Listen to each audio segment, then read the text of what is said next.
Um, the meaning, first and foremost, the meaning of Jagaban in Hausa and in the way in my tradition or my own side of the kingdom means that a warrior, just simple as that, is a warrior, a frontliner, someone that has to be there, the lead warrior. And when he's there, excuse me, when he's standing, every other body stand behind him.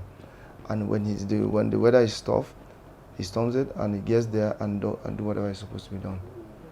And this thing came about when Asuwaju and my dad, later dad, may so rest in peace, when they met when they were senators under the IBB regime then, around 1991, 92.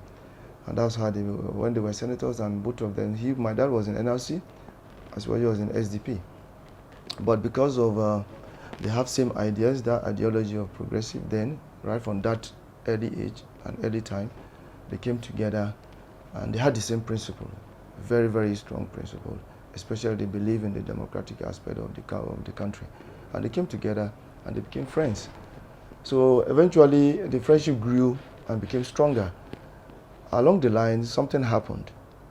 When my uncle, who was my dad's elder brother, that ruled for 30 years, the kingdom, the king, his late Royal Highness Alhaji Musa Muhammad Sani. So he died, and of course, all princes, as long as you're alive, is the royal right for you to contest. And my dad was one of them, one of the contestants. And eventually, he was picked. We have 5 people that actually are the kingmakers. So then, 2 had died long time ago. So we had 3, and the 3 formed a quorum, whereby they could still pick a king. In the process, they now decided to pick my dad as the king. But because that time it was a PDP government, I remember, A.A. Kure was the governor then. So, and our dad was not their favorite, anyway, candidate. So the politics of picking a king then came in. And Asuwaju was far away in Lagos then. And immediately he called and told our dad that, look, he suspects, or there's a suspicion that there's going to be a foul play in this selection. The government of the day are not with you. So the better will take this case to court. The better for us.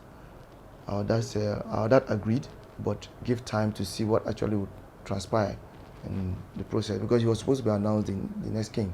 So while it took a long time, the government refused to announce. That was when Asuwaju decided, okay, look, he has this lawyer, a son, Wole Olanipekun, son. I'm quite sure you know him, Wole Olanipekun, and that was how he took the case, and we started the case, and the case went as far as 4 years, 4 months. So Asuwaju was there for Emir throughout, from beginning to the end.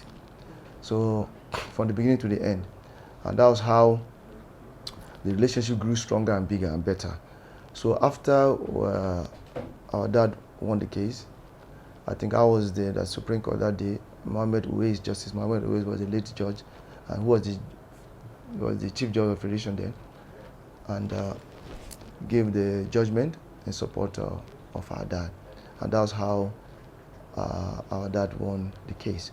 And if you go to the archives of Niger State today, you will see Haliru Danturu versus Niger State government, and we defeated Niger State government as a whole. And that's how he became the king. And what happened afterwards was that now our late dad said, okay, look, I need to pay Asuwaju back for what he has done for me. And before then, our dad went for lesser Hajj, Umrah. From there, he got his spiritual inspiration that, look, you need to give this gentleman this title, Jagaban.